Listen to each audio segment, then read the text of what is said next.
আবারও ফিরে আসলাম মাসি পিসি গল্প নিয়ে। মাসি পিসি গল্পের ধারাবাহিকতায় আজকে দেখাতে যাচ্ছি পর্ব ৫। আমরা ভিডিও চিত্রের মাধ্যমে গল্পটা শিখব। কথা না বাড়িয়ে চলে যায় মূল ভিডিও চিত্রে। কিন্তু তোমার মুখের মধ্যে আমি একটা সাপ দেখতে পাচ্ছি গো মা।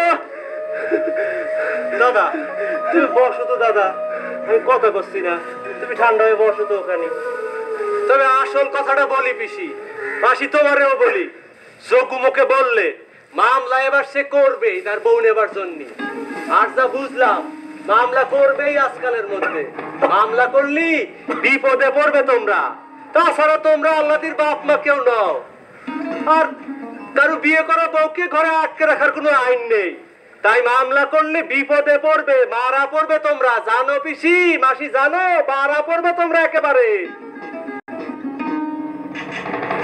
জেলে নয় গেলাম কৈলেশ, কিন্তু মায়া যদি স্বামীর কাছে না যেতে চায় খুন হবার ভয়। চলো তবে, এত কথা কাজ নাই, চলো।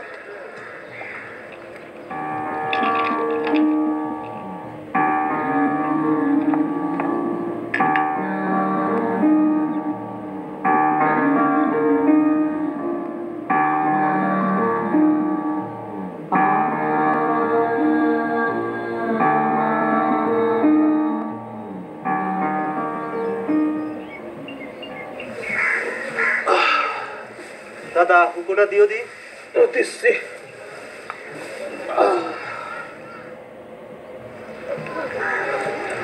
দাদা মাসি পিসির কি ভাত দেখিস? শাক সবজি বেচে দু হাতে টাকা কামাচ্ছে, আর গায়ের বাবু বাসিন্দারাও 2-4 পয়সার জন্য বাগানের জিনিসপত্র বেচতে দিচ্ছে। মাসি পিসির ভাব আগেও ছিল কৈলাস। দুজনের বয়স সমান, পরস্পরে এক ঘরে বাস, সুখ দুঃখের কথা কে কাকেই বা বলবি। তবে এক সময় দেখেছি দুজনের বেশ রেশারেশিও ছিল।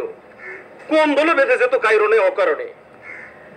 পিসিয়ে ঘরের মেয়ে, আর মাসি উইরে এসে জুইরে বসেছে এখানে।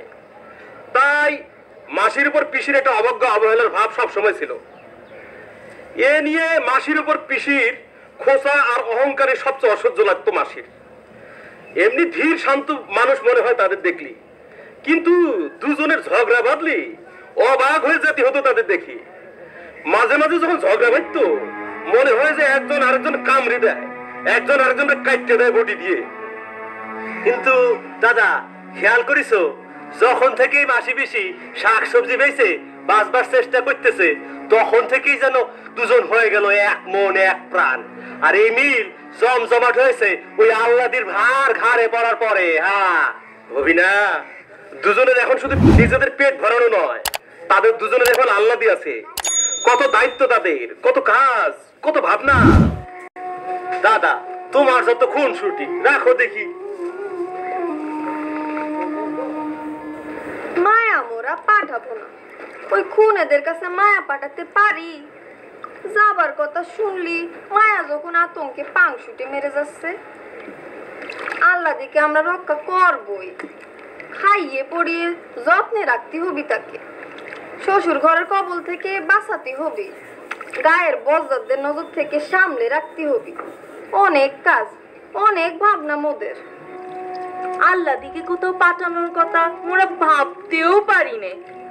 জামাই আল্লাহ দিকে নিতে চাই কেন জানো বেআই? তা কি জানি নে, জমি জমা যা ছিল সব তো গেল গোকুল জমিদারের কবলে। থাকার জায়গাটুকু যা আছে মুফতে যা পায় তাতেই জগুলো, বুঝিনি? কৈলাসের কথা তুই ডরাস নে মা, আল্লাদি ভাওতা দিয়ে মোদের দম আবার ফিকির। পর্ব ৫-এ আমরা দেখেছি যে রহমান সে কৈলাসের সাথে তার মেয়ের বিষয়ে কথা বলছিল এবং তার চোখ দিয়ে ছলছল করে পানি বের হচ্ছিল। এদিকে নদীর ভিতরে দেখে যে মাসি পিসি ও আল্লাদি নৌকা নিয়ে বাড়ির দিকে ফিরছে। তখন কৈলাস তাদের ডেকে আবারও তাদেরকে শাসায় যে যোগু এখন ভালো হয়ে গেছে, যোগু তার স্ত্রী আল্লাদিকে ফিরে পেতে চায়, কিন্তু আল্লাদির মাসি পিসি তাদেরকে দিবে না, অর্থাৎ আল্লাদিকে তাদের হাতে দিবে না বা তার স্বামীর কাছে আর ফেরত দিবে না। যখন দিবে না তখন কৈলেশ তাদেরকে ভয় দেখায় যে যোগু কেস করেছে, অবশ্যই তাদেরকে ফেরত দিতে হবে।